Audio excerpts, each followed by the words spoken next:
اللہ الرحمن الرحیم۔ سورۃ الجمعہ مدنیۃ، مدنی سورت ہے۔ قبل از اسلام، جمعے کا دن جو تھا اس کا نام تھا یوم العروبہ۔ یوم العروبہ۔ اللہ تعالیٰ نے نصارہ سے یہ کہا کہ اپنے لیے کسی دن کا انتخاب کرو، یہودیوں سے بھی کہا کہ اپنے لیے کسی دن کا کیا کرو، انتخاب۔ ایک بات۔ دوسری بات، نصارہ نے اور یہودیوں نے مل کر مسلمانوں سے یہ کہا کہ ہمارے پاس اللہ کی عبادت کے لیے منتخب ایام ہیں، آپ کے پاس نہیں ہے، آپ کے پاس نہیں ہے۔ تیسری بات کہ یہودیوں نے رسول اللہ صلی اللہ علیہ وسلم کو ساحر کہا، احمق کہا۔ مقابلے میں پھر اللہ نے ان کو گدھا کہا، اللہ نے ان کو، یہ خود تو گدھے، ٹھیک ہے۔ اور تیسرے نمبر پر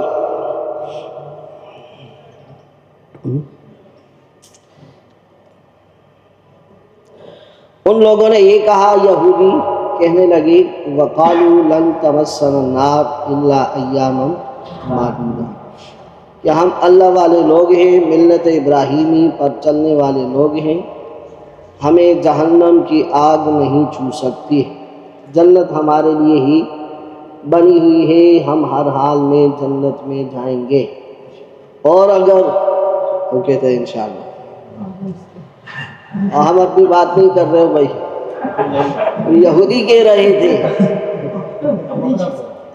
اور اگر انہوں نے یہ کہا اگر ہم چلے بھی گئے جہنم میں تو لن تمسنا النار الا ایاما، تو چند دن وہاں رہیں گے، پھر واپس ہم کیا ہے، جنت میں چلے جائیں گے۔ تو اللہ نے کہا پیغمبر سے، ان سے کہو کہ اگر واقعی تم اللہ کے دوست ہو، واقعی تم ملت ابراہیم پر ہو، تو پھر جنت کی اشتیاق میں، اس کے شوق میں، اس کی چاہت میں اپنے لیے موت طلب کرو، اپنے لیے کیا کرو، کیونکہ مرنے کے بغیر تو نہ جنت ہے نہ اللہ کے ساتھ ملاقات ممکن ہے۔ تو یہ موت سے بھاگیں، تفرون، کیا ہے کہ یہ موت سے کیا ہے، بھاگنے لگ گئے، جھوٹ بولتے ہیں۔ اور تیسرے نمبر پر یہ جمعے والی بات کہہ دی۔ جمعے کے دن کی بہت سارے فضائل ہیں۔ ایک تو یہ بھی ہے حدیث میں جیسے آتا ہے کہ اللہ تعالیٰ نے 6 دن میں زمین و آسمان بنائے، 7واں دن تکمیل کا تھا، وہ یوم الجمعہ تھا، اور اسی دن اللہ تعالیٰ نے آدم و حوا کو آپس میں ملایا بھی، اسی دن ان کو جنت سے دنیا کی طرف بھیجا بھی گیا، اور اسی دن قیامت بھی ہوگی، اور اسی دن کیا نام ہے، آدم علیہ السلام کی مٹی کو اللہ تعالیٰ نے جمع بھی کیا۔ اس طرح مختلف اس کے اور بھی کیا ہے، لیکن اس پوری صورت میں یہ 3 باتیں ہیں۔ پوری صورت میں ایک بات کہ یہودیوں کا رسول اللہ کو جاہل یا پھر احمق یا ساحر کہنا، مقابلے میں اللہ نے ان کو گدھے سے تعبیر کی۔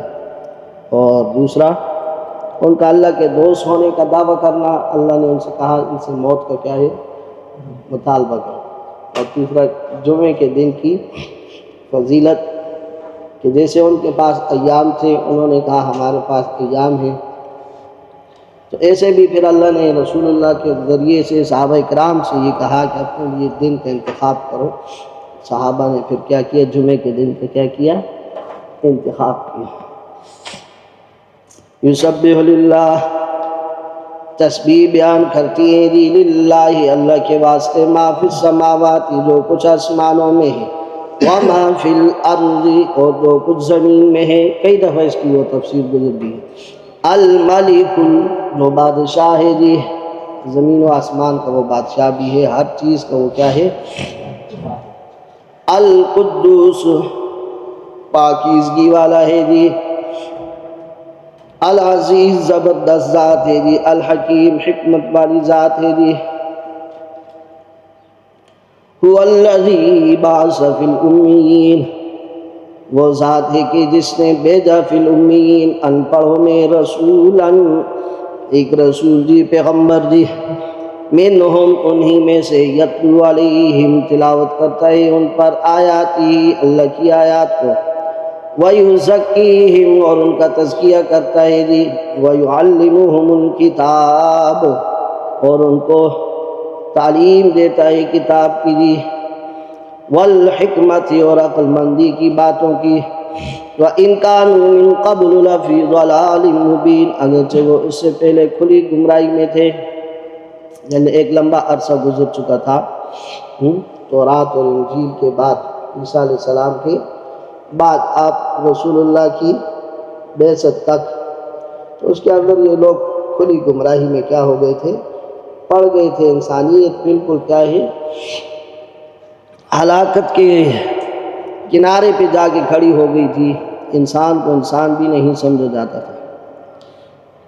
تو ایسی صورتحال میں اللہ تعالیٰ نے پھر کیا کیا؟ اپنے پیغمبر کو مبعوث فرمایا اور اپنی کتاب لا ریب کو نازل فرمایا، اور اس کے اندر اپنے پیغمبر کو 4 مقاصد دیے، 4 بڑے مقاصد اور مشن دیا کہ ان چاروں پہ جا کر کیا کرو؟ کام کرو۔ پہلا کیا تھا؟ یتلو علیہم آیاتی، ان کے سامنے کیا کرو؟ اللہ کی آیات تلاوت کرو، قرآن سناؤ ان کو۔ کیا کرو؟ قرآن سناؤ، کیونکہ قرآن سننے سے بھی دل کیا ہوتے ہیں؟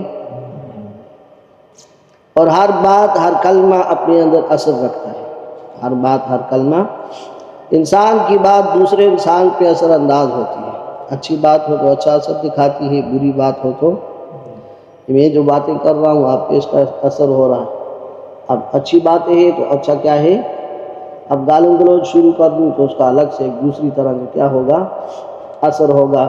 آپ کے ماں باپ کے بارے میں کہوں تو کچھ اور طرح سے اس کا کیا ہوگا؟ اثر ہوگا۔ ان کی تعریف میں کہوں تو پھر کچھ اور طرح سے طبیعت پر کیا ہوگا؟ تو اس طرح ہر بات کا کیا ہوتا ہے؟ اثر ہوتا ہے۔ پھر کلام اللہ کا ہو اور وہ پڑھ کے سنایا جائے تو اس کا پھر اپنے ہی کیا ہوتا ہے؟ تو پہلا کیا ہے؟ تلاوت۔ تو اس لیے مجھے اور آپ کو یہ پیغام دیا جا رہا ہے کہ قرآن مجید کی سب سے پہلے کیا کی جائے؟ تلاوت کی جائے، اس کو پڑھنا سیکھا جائے، اس کو پڑھنا کہ کس طرح پڑھا جاتا ہے۔ باقی آج کل جو ایک فتنہ یہ بھی آ چکا ہے کہ او جی سمجھ نہیں آتی تو کیوں پڑھتے ہیں؟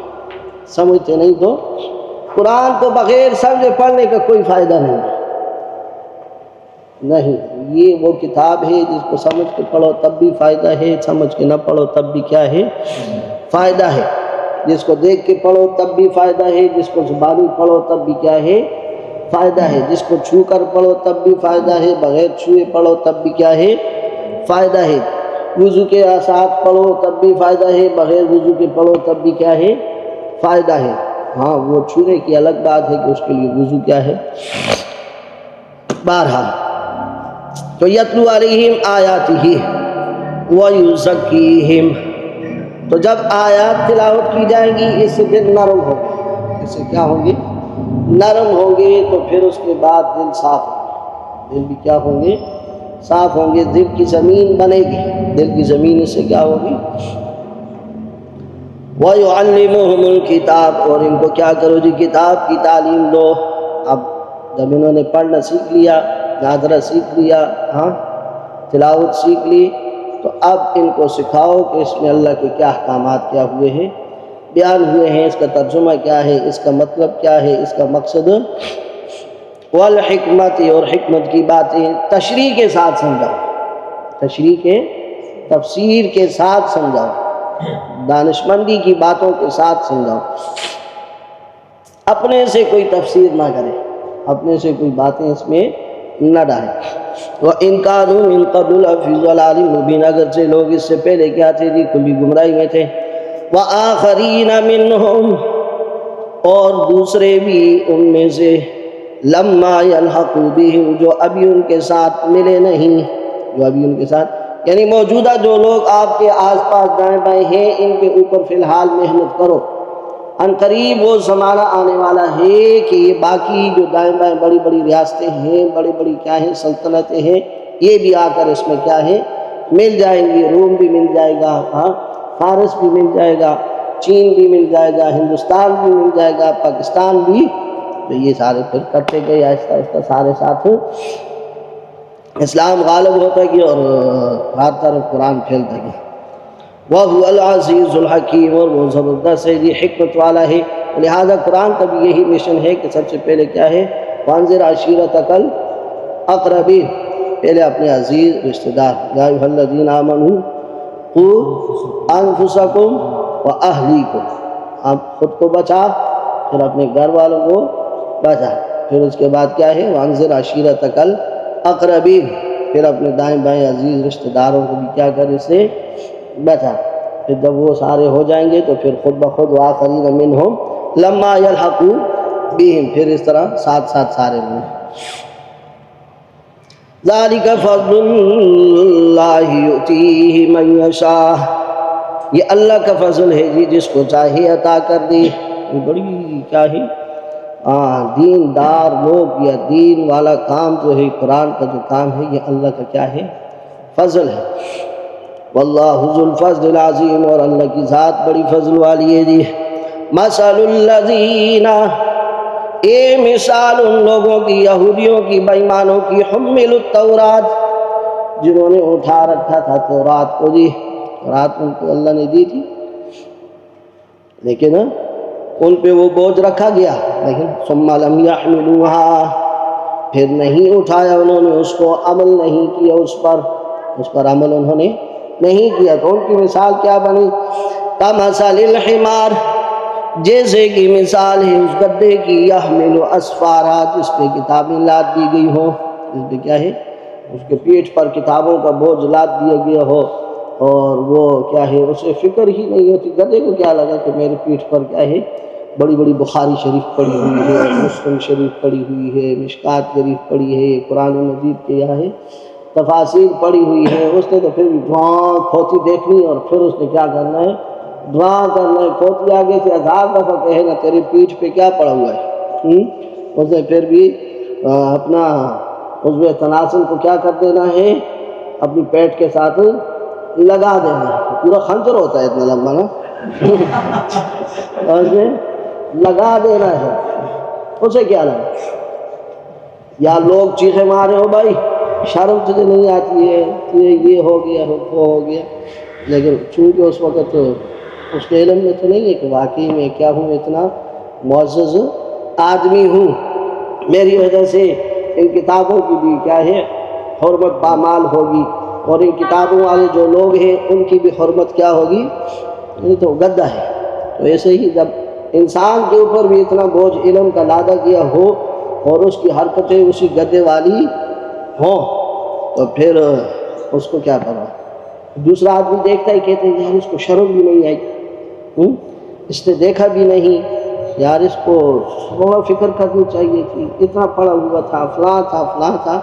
اللہ کہتے ہیں جب گدھا بن گیا تو اس گدھے کو پھر شرم آنے والی بات، تو یہ یہودی گدھے ہو گئے ہیں، ان کو تورات دی اور ان کی حالت یہ ہو گئی، اور یہ الٹا کہتے کیا ہے میرے پیغمبر کے متعلق باتیں کرتے ہیں، حقیقت میں ان کی اپنی مثال یہ ہے بئس مثل القوم،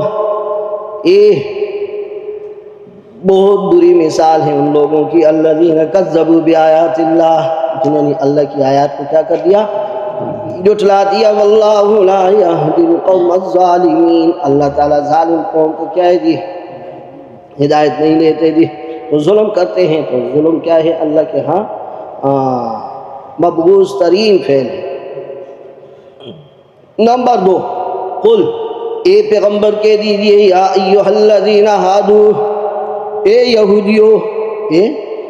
یہودیو انزام تم، اگر تم نے یہ خیال کر رکھا ہے، گمان کر رکھا ہے کہ اس بات کے دعوے دار ہو کہ انکم اولیاء للہ، تم اللہ کے ولی ہو، اللہ کے دوست ہو، من دون الناس، لوگوں کے علاوہ تم اللہ ولایت کا دعویٰ کرتے ہو، تو فتمنوا الموت، موت کی تمنا کرو، موت کی پھر کیا کرو، چاہو موت کو ذرا، ان کنتم صادقین، اگر تم سچے ہو۔ جو تو اللہ کے ولی ہوتے ہیں وہ تو موت کے لیے کیا ہے، اللہ کا پیغمبر تھا، اللہ کا ولی تھا، اس نے کیا کیا تھا، ثم اقتل ثم احیا ثم اقتل ثم احیا۔ صحابہ نے کہا کہ اللہ کے رسول ہمیں بھیجے تاکہ ہم کیا ہو جائیں، شہید ہو جائے۔ اللہ کے ولی ہوتے ہیں وہ، ان کی ہر وقت یہی ہوتی ہے کہ کب اللہ سے ہماری کیا ہوگی، ملاقات ہوگی۔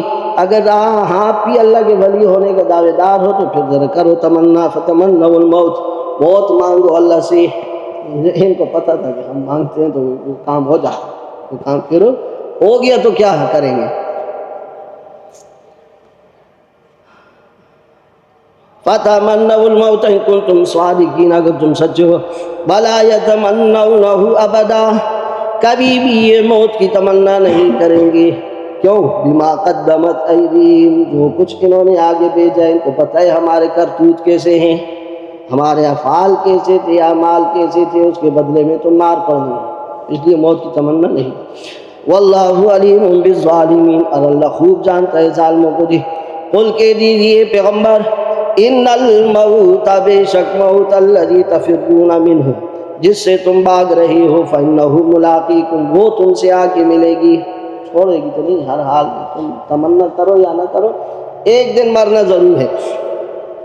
ثم تردون، پھر لوٹائے جاؤ گے، الی عالم الغیب، ایک غیب کا علم رکھنے والی جو ذات ہے اس کی طرف، والشہادت، اور ظاہر کا علم رکھنے والی جو ذات ہے، ہر چھپی ہوئی اور ظاہری چیز کا علم ہے اللہ کے پاس۔ فَيُنَبِّئُكُم بِمَا كُنتُمْ تَعْمَلُونَ، پھر وہ تمہیں خبردار کر دے گا جو تم عمل کیا ہے، کرتے تھے۔